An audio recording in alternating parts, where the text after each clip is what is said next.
Сегодня мы начнем с заявления, которое для жителей мегаполиса звучит как безумие.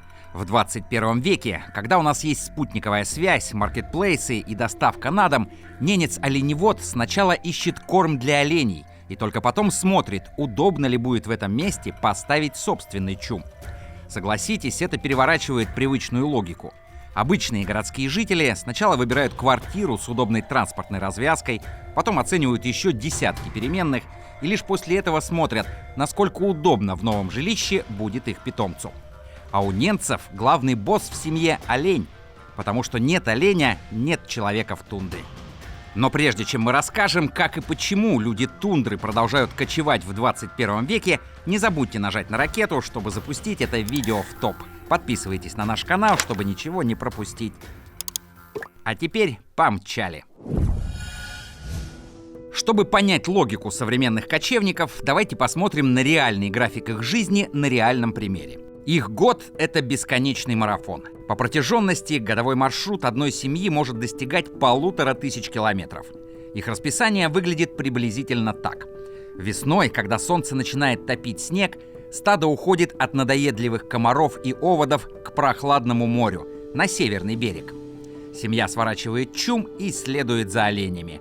Это путь длиной в месяц. Осенью обратный разворот в сторону леса, где проще укрыться от пурги, а главное, где лишайник растет под снегом и доступен для оленей. И так несколько раз в год. При этом глава семейства контролирует процесс даже с помощью современных технологий, но об этом позже. Почему они это делают? Давайте разберем несколько железобетонных причин, продиктованных выживанием. Олень — это не просто еда, это основа жизни в тундре. А оставаясь на одном месте, это животное просто не выживет. Ягель, их основной корм, вырастает очень медленно, по 3-5 мм в год. Если стадо стоит на месте дольше 3-4 дней, так что при чрезмерном выпасе восстановление пастбища может занять десятилетия. Кочевка — это экологическая необходимость. Олени не могут есть там, где ходят сами. Ненцы ставят чум только там, где оленям сытно. Даже если прямо в сторону их чума дует ветер или место неудобное. Если олень голоден, он ослабнет и не сможет вести нарты. Так что главное, чтобы кормильцу и двигателю было удобно, а человек подстроится. Все эти переезды были бы невозможны без жилища, которое можно быстро сложить и также быстро снова поставить. Чум — это инженерный шедевр. Он представляет из себя конус из 30-50 шестов, покрытый оленьими шкурами. Опытные хозяева собирают его за 30-40 минут.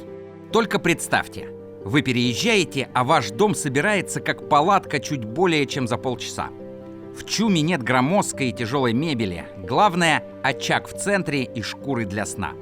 Поэтому сборы и обустройство не занимают много времени. Если в городе собака — это друг, то в тундре это еще и незаменимый помощник и охранник.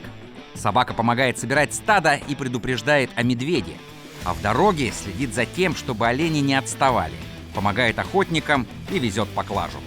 Известны случаи, когда собачьи упряжки самоедов удавалось по снегу успешно перевозить груз весом в 1,5 раза превышающим массу самих псов. Оленеводы ценят ненецких лаек по достоинству.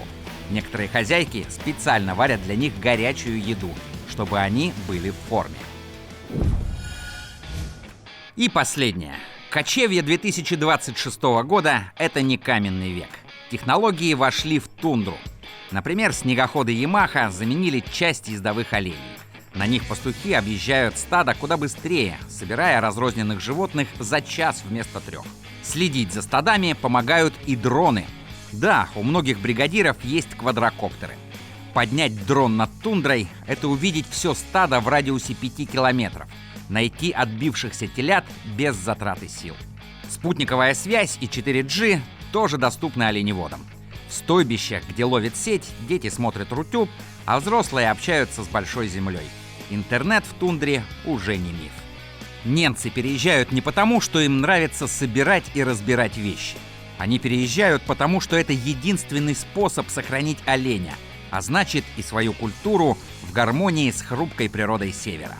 Напишите в комментариях, о каких традициях северных народов вам было бы интересно узнать.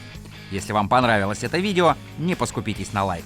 Обязательно нажмите ракету, чтобы продвинуть это видео в топ.